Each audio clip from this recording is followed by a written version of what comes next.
I think my work's been dealing with curiosity for a long time, and I think specifically I'm interested in events or objects or situations that we're not quite sure how to compartmentalize. We're not quite sure, like, is this something I should be thinking logically about? Is this something I'm responding to emotionally? Is this something that I'm supposed to be learning from? Is this a religious experience? And so I think when we have events that don't fit into our expectation, they transform us in a way, because they make us open to learn and to discovery, and they put us in a mindset where we're really open to whatever the situation or the object has to offer.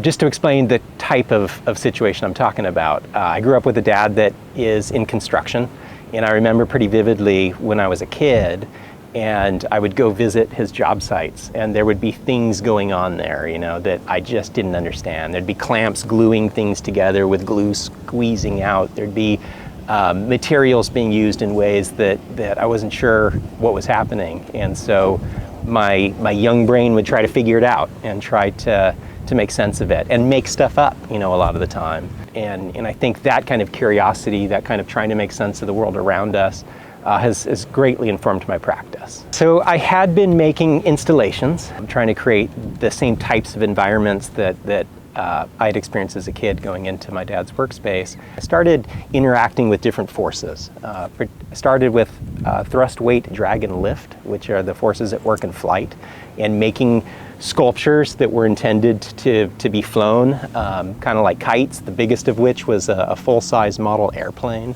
and spending several weeks out in the desert kind of working on that project. I became really just aware of the wind as an unpredictable phenomenon that could be fun to play with my work, and began creating objects that were meant to directly interface with the wind, and really an attempt to kind of learn from the wind, you know, what it could teach me aesthetically, and as a means of just forcing me to get back into my body, to be using my senses, to be paying attention to the world around me.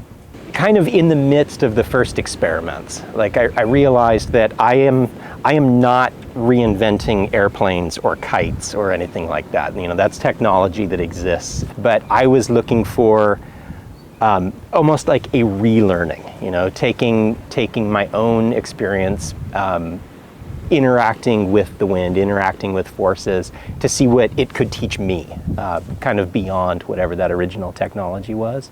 I think as an artist, first and foremost, aesthetic experience, and in terms of experimentation, I wasn't necessarily interested in the outcome of an experiment or whether it succeeded or failed, but I was interested in kind of what are the visuals that I could tease out of it in order to either have the objects or the experience change me in some way, or to physically change the object in some way. You know, if something crashes and creates some cool splintered thing, you know, I see it as a practice. The idea of longing for a sustainable practice that continues to excite and engage me, rather than looking at a series of exhibitions or a series of deadlines, a series of sculptures, but something that continues to bring me back because I'm finding something in it that inspires me and kind of genuinely teaches me something.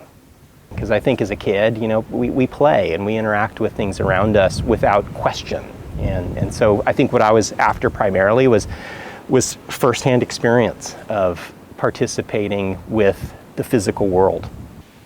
For me, as an individual, I've been thinking a lot about engaging in places that I either went to as a kid and had a good time there, or have really desired to go to but felt a little bit of anxiety, and then the sculpture just becomes an excuse to go there and to see it firsthand, to experience it. I also have a photo practice, and I love the idea that the photography is just an excuse to get out there and see, and I think the sculpture has been an excuse just to get out there and go someplace and do something. Taking the idea of erratic fields as I understand it, which is that in the purest geological sense, you know, you have a debris of rocks that's different from the bedrock. It's different from what existed there.